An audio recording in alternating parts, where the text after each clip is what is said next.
Assalamualaikum warahmatullahi wabarakatuh. Halo teman-teman semua, kami dari kelompok 10 beranggotakan 5 orang. Dan saya Paranormal Sumberwa dengan akhir 061. Dengan saya Safira Nurjaya, NPM akhir 065. Dengan saya Tiara Nabila Dulu dengan NPM akhir 072. Dan saya Ulan Gibriyati dengan NPM akhir 076. Dan saya Radita Safira Kanan dengan NPM akhir 079. Sekarang kami sudah berada di tempat praktek psikologi klinis yang bertempat di Kalumata Jalan Tengah. Di sini kami akan melakukan wawancara dengan narasumber hebat kita dengan mengangkat tema parenting. Bagaimana sih dampak parenting kepada seorang? Yuk ikuti keseluruhan kita.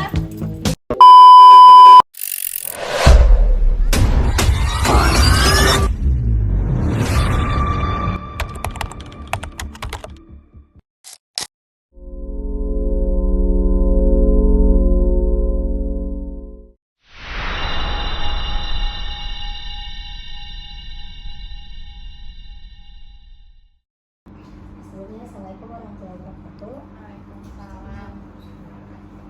Di sini Bu, kami dari Prodi Kedokteran, Fakultas Kedokteran dan Ilmu Kesehatan Universitas Hairun. Kami di sini akan melakukan wawancara yang mana dengan syarat memenuhi tugas akhir bahasa Indonesia. Di sini kami beranggota 5 orang. Saya sendiri Ulan Gibriyati. Saya Paranormal Sumberwa. Saya Safira Nurjaya. Saya Tiara Nabila Dulu. Dan saya Radita Safira Kanan. Mungkin dari dia sendiri bisa menceritakan sedikit dari CV-nya. Oke. Nah, nama saya Nur Amalia Jaimanda, SPC Psikolog. Saya profesinya sebagai seorang psikolog klinis, sudah berpraktek mungkin kembali ke Ternate ini sejak 2022. Surat izin prakteknya baru keluar di awal tahun 2023. Ini mungkin sudah mau jalan 2 tahun ya selama di Ternate praktek. Selama berpraktek di Ternate mungkin dengan banyaknya kasus yang sudah saya dapat, itu ada banyak kasus anak, kasus dewasa juga yang saya terima. Terus saya lulusan dari Universitas Persada Indonesia, Yayasan Administrasi Indonesia di Jakarta. Selanjutnya apalagi ya, alamat praktek saya saat ini ada di Kalumata Jalan Tengah gitu. Apalagi nih yang mau tanya tentang diri saya? Mungkin status pernikahan. Oke. Status pernikahan saat ini belum nikah gitu. Jadi kita di sini sudah bersama dengan Ibu Nurmalia atau lebih akrab dipanggil dengan Ibu Lia sebagai psikolog klinis. Izin Ibu, jadi di sini kami akan melakukan wawancara mengenai parenting orang tua kepada anak. Mungkin ada beberapa pertanyaan dari teman saya yang membutuhkan jawaban dari pendapat Ibu. Kita saja kalau ini. Mau di sini Bu, mungkin di sini pertanyaan saya seperti apa pola asuh ibu yang ibu berikan kepada anak sejak dini? Oke. Jadi kalau dalam psikologi sendiri pola asuh itu ada berbagai macam gitu. Mungkin teman-teman tahu gitu, ada yang biasa dengarnya ada pola asuh otoriter, oke? Ada pola asuh demokratis gitu. Nah, itu adalah bentuk-bentuk pola asuh. Kalau dalam diterapkannya sendiri, misalkan kalau otoriter, oke, mungkin zamannya VOC itu kan ada tuh sekarang di video-video mau itu di TikTok, di Instagram banyak sekali. Mau yang mana nih? Mau yang Nikita Willy atau yang mau yang VOC ini nih gitu. Jadi prosesnya sebenarnya yang baik itu adalah pola asuh yang sesuai dengan kebutuhan anak gitu. Jadi otoriternya bukan yang mengekang biasa dalam aturan gitu. Jadi ketika pola demokratis pun seperti itu, tidak yang hanya membiarkan terus maunya anak seperti apa kita ikutin terus maunya anak, tidak, tapi sesuai dengan kebutuhan anak.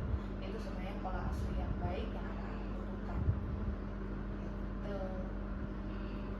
Saya Ini siapa namanya? Safira. Safira. Oke. Jadi ada lagi nih. Sudah.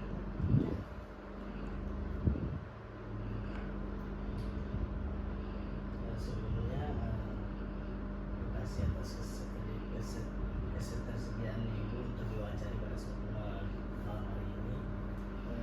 Mungkin saya mau tanya Bu, kalau boleh tahu tantangan terbesar yang Ibu pernah hadapi dalam mengasuh anak itu seperti apa? Tantangan terbesar pastinya akan ada dua faktor, mau itu dari internal maupun eksternal. Kalau dari internal sendiri biasanya dari dalam diri kita sendiri nih, dalam diri kita sendiri bagaimana nih sabarnya kita untuk mengontrol emosinya pada diri kita, itu prosesnya internal. Mungkin lagi lapar kah, lagi sakit perut kah, terus anak lagi rewel apa, itu kan tentunya tantangannya dari diri saya sendiri nih, untuk mengontrolnya seperti apa. Kalau dalam proses lingkungan biasanya yang terjadi adalah ketika aturan-aturan yang mungkin sudah saya buat, kita aturan-aturan yang sudah saya kasih tahu nih, oke, kamu boleh makan jajan tapi ada waktunya ya, ada batasannya misalkan. Jadi oke, bisa makan jajan tapi pagi ini kalau sudah makan nasi boleh makan jajan. Tapi ketika mungkin ada lingkungan di luar, misalkan ada saudara saya atau yang lainnya, ada orang tua yang lainnya, oke nih kasih gitu, boleh sedikit, nangis sedikit langsung dikasih jajan, langsung dibujuknya ayo ke warung beli jajan apa. Nah itu yang mungkin tantangan simpelnya, tapi itu akan jadi proses stresor bagi saya ketika itu tidak dapat terselesaikan gitu. Baik Ibu, mungkin bagaimana cara Ibu berkomunikasi agar anak bisa lebih terbuka? Nah, proses komunikasi untuk anak bisa terbuka itu bisa kita pakai berbagai macam cara, dan itu nggak bisa yang instan, nggak bisa yang oke kalau kamu sudah besar nanti ngobrolnya sama aku ya, ngobrolnya sama ibu ya, misalkan itu nanti kamu cerita apapun semuanya sama ibu ya. Tapi ketika kita tidak memberikan itu dari awal, dari usianya 0 bulan, kita tidak membangun komunikasi itu, kita tidak membangun attachment yang baik buat dia, proses kelekatan yang nyaman buat dia, itu akan menghambat proses komunikasi kita. Jadi proses komunikasinya biasanya kalau dalam psikologi sendiri, anak usia 0 bulan saja itu perlu dilatih untuk kontak mata. Itu 0 bulan. Makanya bilang nanti 2 tahun, 3 tahun, dia kontak matanya nggak ada. Nah itu prosesnya sebenarnya dilatihnya dari 0 bulan. Nggak kok kan dia lihatnya belum jauh, dia lihatnya mungkin masih belum jelas apa, tapi kan dia bisa rasakan dengan sentuhan gitu. Jadi saat proses menyusui itu sangat penting untuk adanya attachment itu, proses kelekatan gitu. Jadi kita perlu bangun proses komunikasi itu supaya lebih terbuka, nah dari awal yang buat dia nyaman sesuai dengan kebutuhannya. Kalau dia lagi nggak mau dipeluk, jangan kita paksa untuk peluk gitu. Itu kan juga proses komunikasi nih gitu. Mungkin saya mau tanya soal komunikasi tadi. Biasanya kan parenting orang beda-beda. Ya. Mungkin ada parenting yang seperti setiap bulan anaknya harus dievaluasi seperti apakah di bulan ini belajar dia menurun atau enggak, apakah seperti itu efektif atau Oke. Proses evaluasi itu dilakukan sama profesional baru bisa dikatakan efektif. Ya, ketika mungkin yang dilakukannya sama orang tua itu akan jadinya entah mungkin proses ketakutan dia sendiri. Ya anak saya belum ini nih, anak teman saya udah bisa, kok di video kan harusnya anak itu di usia segini dia harus bisa ini, kok anak saya belum ya. Kita sudah punya proses ekspektasi, kepada anak kita yang sebenarnya jadinya membuat kita sendiri tidak nyaman, anak pun demikian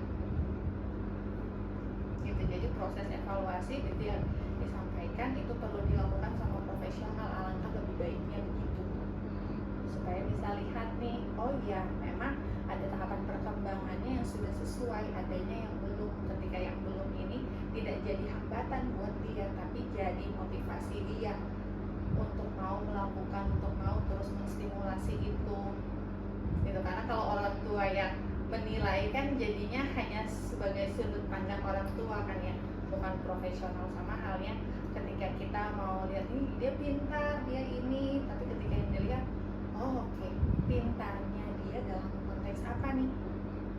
Dia nih, dia sudah bisa bicaranya bahasa asing padahal usianya baru segini, tapi sudah pandai bahasanya, sudah banyak apa. Ternyata ketika dilihat lagi oleh profesional, oke, coba lihat anaknya ternyata ada beban. Itu kan tidak bisa dilihat sama orang tua, tidak bisa dilihat sama orang yang bukan profesional. Dilihat bebannya dari mana? Ini usianya kan dia segini, tapi dengan proses informasi yang luar biasa banyaknya, itu yang bikin dia jadi beban. Ketika mau melakukan sesuatu jadi banyak berpikir, proses detailnya banyak, jadi mau melakukan sesuatu dia mesti tanya dulu secara detail, ini bagaimana, apakah itu disebut anak yang pintar kita tahu pintar dalam hal itu tuh karena dia sudah ini bisa bahasa asing, hitungannya jago apa dan lain-lain. Ternyata ketika melakukan skill yang lain ada hambatan di situ gitu. Jadi proses evaluasinya bisa kalau dilakukan sama profesional langsung lebih baik. Baik Ibu, saya ingin bertanya, bagaimana Ibu menghadapi anak yang sedang merasa down atau gagal menghadapi sesuatu? Oke, itu akan beda-beda tergantung tahapan usianya.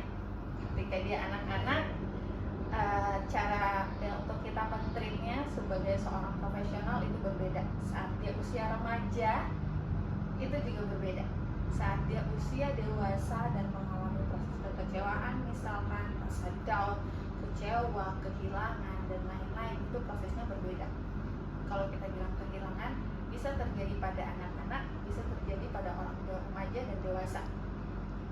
Kehilangan misalkan kehilangan apa pada anak? Kehilangan figur, merasa terabaikan. Itu proses treatnya kita juga berbeda. Dan mungkin saya akan kasih tahu ke orang tuanya untuk melakukan hal-hal atau tahapan-tahapan untuk memenuhi nih kebutuhan rasa kehilangannya yang tadi, rasa terabaikannya yang tadi. Ketika pada remaja akan berbeda lagi karena proses perilaku yang akan dia tunjukkan berbeda. Kalau anak-anak kan belum ya untuk menunjukkan perilaku yang mungkin bisa terlihat, dan dia terlihatnya dia suka marah-marah nih, kok ini suka teriak, suka apa. Itu pada anak-anak kan nggak mungkin remaja terus dia teriak-teriak saja, menangis terus nggak didapat apa sesuatu terus menangis terus. Beda lagi proses ekspresinya dia untuk menunjukkan rasa down itu, bisa menarik diri, bisa oke nih saya merasa kehilangan, ya sudah abaikan saja semuanya, jadinya sudah bodo amat, nggak mau peduli sama lingkungan sekitar. Pada dewasa akan lebih beda lagi, mungkin akan mempengaruhi proses pekerjaannya dia, relasinya dia, hubungannya dia terhadap pasangan gitu. Jadi proses treatnya kita itu beda-beda tergantung tahapan usianya gitu. Mungkin saya mau tanya lagi Bu, bagaimana sih cara pendapat Ibu tuh, bagaimana cara menegur anak yang baik? Karena kebetulan saya berada pada lingkungan yang betul-betul cara menegur mereka dengan teriak, sedangkan itu bisa membuat mental seorang anak tuh down gitu. Oke. Cara menegur yang baik, proses menegur aja pasti sudah bilangnya kata menegur aja kan, oh kita buat salah nih berarti gitu. Tapi bahasanya kita mau beritahu yang benarnya dan yang baiknya. Karena ketika anak melakukan sebuah kesalahan gitu misalkan, dan kita selalu mempermasalahkan nih si masalahnya ini, misalkan dia mau naik terus turun nanti jatuh, itu turun nanti kamu jatuh berdarah, benjol, tambah banyak lagi informasi yang dia dapat. Dan dia akan melihat respon orang dewasanya seperti apa gitu. Dan itu akan tertarik tuh buat dia, oh mamanya marah-marah nih, oh kalau bikin ini mamanya marah-marah nih. Turun sini main HP dan nih. Oke, jadi kalau saya naik daripada nanti saya naik pasti mama kasih HP nih. Jadi respon orang dewasa ini yang paling penting terhadap perilaku yang dilakukan anak. Oke, ketika menegurnya kita maunya dia apa? Maunya kan dia turun misalkan, atau maunya dia duduk.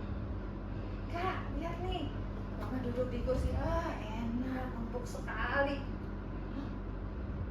Pasti pelan-pelan dia turun, karena kita tidak mempermasalahkan yang sedang dia lakukan. Sama halnya ketika kita mau dia jalan, tapi dia sedang lari-lari nih, jangan lari-lari nanti jatuh. Kita maunya dia apa? Jalan aja. Kakak bisa jalan. Oh iya, pelan. Kita memberikan informasi itu yang kita mau, bukan mempermasalahkan. Jadi proses menegurnya bisa seperti itu. Siapa? Pasti ditanyanya gitu. Walaupun dia jawabannya saya psikolog, tapi tetap aja nggak akan terima karena caranya bukan seperti itu. Caranya adalah perlu ada proses yang panjang dilakukan. Anaknya bagaimana? Anaknya nyaman tidak? Proses komunikasi antara anak dan ibu ini bagaimana? Ketika anaknya sudah dewasa, tanpa harus membantah apa yang perlu dia lakukan, apa yang perlu disampaikan. Ketika proses komunikasinya baik, yang akan dia sampaikan pun baik. Tapi ketika komunikasinya tidak baik, pasti akan dia selalu salah. Dia mau bilang sesuatu pasti salah nih.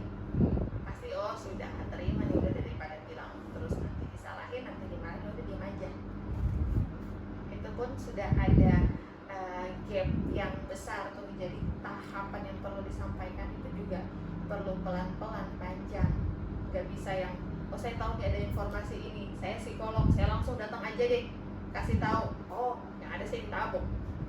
Itu juga tidak sesuai dengan kode etik psikolog seperti itu. Jadi ketika orang yang mau membutuhkan profesional, mau untuk bercerita, datang konsultasi, baru kita bisa lakukan itu. Karena itu perlu proses pengenalan dulu, keyakinan dulu nih terhadap profesional ini bagaimana. Mungkin yang paling bisa dilakukan adalah perbaiki dulu komunikasinya antara ibu dan anaknya ini bagaimana, atau antara orang tua dan anak ini bagaimana.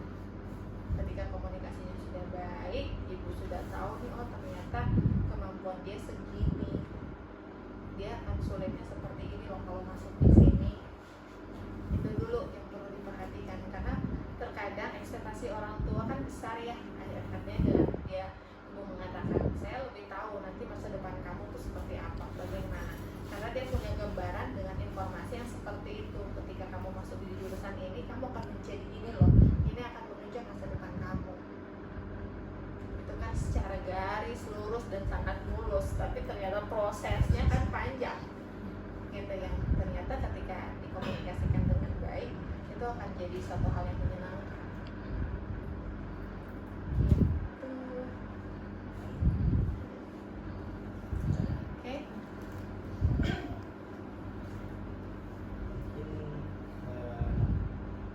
Dari ibu apakah ada pesan atau nasihat yang disampaikan kepada mulai dalam pendidikan anak? Oke.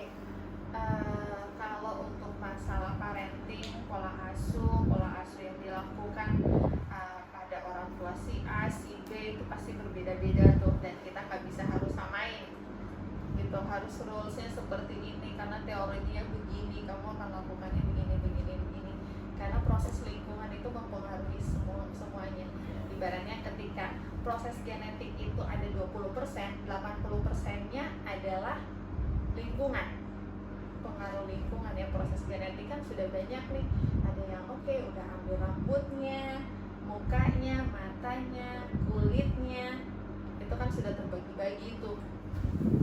Nah, yang besarnya ini adalah proses lingkungan. Nah, yang perlu saya sampaikan adalah di sini tidak perlu menjadi orang tua yang harus sempurna gitu. tapi selalu untuk melihat hal yang baik yang bisa dilakukan pada anak. Ketika itu sudah baik, apresiasi hal itu, berikan kenyamanan pada anak sehingga anak mau mengembangkan dirinya, karena sejatinya semua orang itu baik. Semua orang itu baik. Yang membuat dia mungkin melakukan perilaku-perilaku yang tidak menyenangkan adalah proses yang besar tadi, itu pengaruh yang besar tadi. Nah, pengaruh yang besar tadi yang perlu kita kontrol supaya tetap fitrahnya tetap baik. Gitu.